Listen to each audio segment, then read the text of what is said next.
All right, you guys, we're in a new year. It's time to start our allium seeds. These are things like our onions, our chives, shallots, things like that.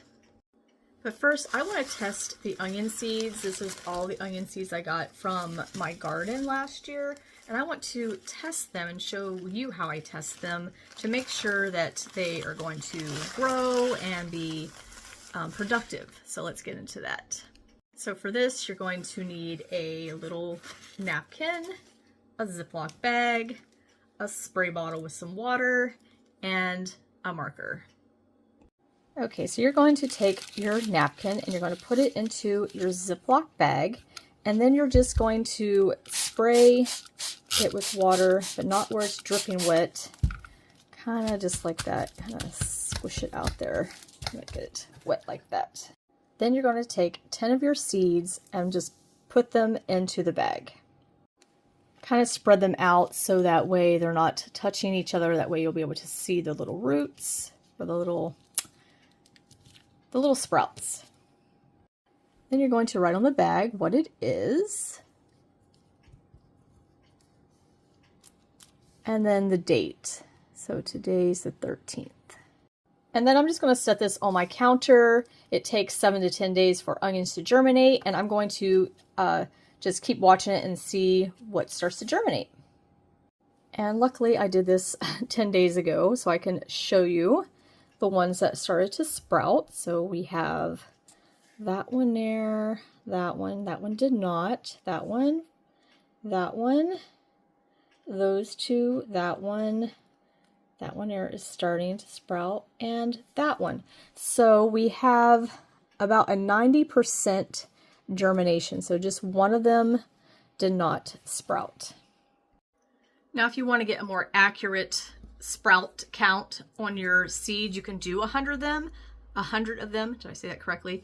I only did 10, so 9 of them sprouted, 1 did not. So I got 90% germination rate out of that. So I would be confident to just put 1 seed per cell.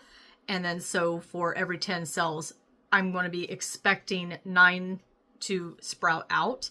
If I wanted to not waste trays or whatever, I could put 2 seeds per tray, which I've got plenty of seeds. I'm also going to be sharing these. These are not all mine. But I will probably more than likely just go ahead and just put 2 per cell, because I can always just take and separate them and plant them individually. But if you want to not disturb the soil around the roots of your onions, because it can be a little bit finicky, you can just plant 1 per cell if you're having a good success rate. Now, if it's like 50-50, I probably would do like maybe 4 seeds per cell. I know there's some gardeners, they will just take and spread out soil, or have soil and just spread the seeds on the soil and cover it up and just pick out the ones that germinated later. But I'm very pleased with getting a 90% germination rate on my seeds. So I will now show you guys how I plant these.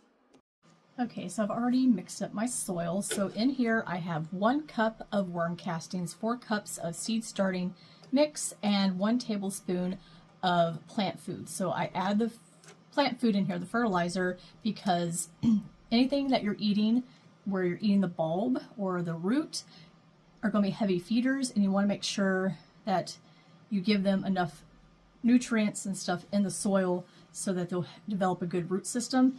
And also, these are going to be in these seed trays for about 10 weeks. So I want to make sure that when they get their first true leaves, you want to make sure you do fertilize them anyway. These here aren't going to get like different leaves. It's just pretty much a little sprout, and it just gets thicker and taller and stuff. And we may trim it up a little bit. We'll see. But anything that you're going to be eating, the root or bulb, you want to make sure you're giving it plenty of fertilizer to start with. So I'm just going to go ahead and fill up these seed trays here. I just have this a little bit moistened. It's not dripping wet, but it holds its form. And yeah, so let's go ahead and get this seed tray filled up. So now, because I had a 90% germination rate, I think I'm just going to add 2 per cell. And if I get 2 per cell, which I'm anticipating 90% of these will, that's fine. I can just break them apart and then put them in the garden. I'm not going to need that many because my husband and I are really the ones who like onions, and I don't use a whole lot of onions. So I don't want to plant like 200 onion seeds, right? But I do want to plant enough because I'm going to anticipate some not going to make it, that there's going to be some that die. And I think every gardener should have that kind of in mind when you're planting seeds, to plant more than what you think that you're going to need. Because if we plant exactly what we're going to need, then if something happens, God forbid, then we're not going to have the amount that we should. So always plant just a little bit extra when you're planting seeds. So these here, it says for seeds, you want to plant them twice the depth of how big they are. So these aren't very ginormous. So I'm just making a small indentation in the soil and just dropping a couple of them in there, and then I'll just come through and just cover them back up. And I'm trying, when I drop them, I'm trying to space them a little bit so they're not right on top of each other. So when it does come time to separate them, then we're not pulling apart all the little tiny roots. Okay, so now I have all my seeds planted. I have them covered up, and I'm just going to come through and just kind of mist the top of these.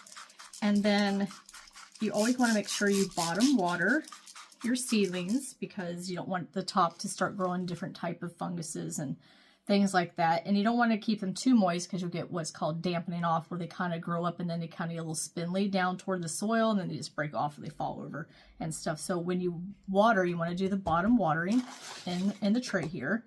And then what I like to do is let them sit for about 30 minutes, and then I dump the extra water off, and I can use that water for later for watering. Also, when I go to water them, I want to make sure that the top part of the soil is dry. So with my onions, depends on the humidity downstairs, I will put a dome over these. So if I put a dome over them, I'll probably just keep them. You only need the dome until they germinate. So once they germinate, you can take the dome off.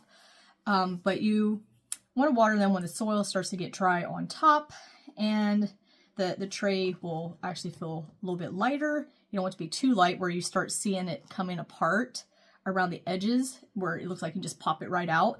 Then they're way too dry and you probably have lost your seedlings. So just keeping an eye. I think maybe once to twice a week would be okay.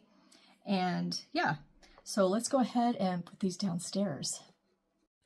Okay, so I didn't put the dome on there because I could not find out where I put them, but I do have the light just a couple inches from the soil, because you want the light to be like right up on the soil. Once they start to get a little bit taller, we're going to be moving the light up. I have them on a chain, so I am able to adjust it. But yeah, we're just going to go ahead and let these sit here for a few days. And yeah, it takes about 7 to 10 days before they start germinating. I'm going to make sure I keep an eye on the water, make sure they don't get overwatered or underwatered. But yeah, so we'll be back in about 7 to 10 days to see if we have germination.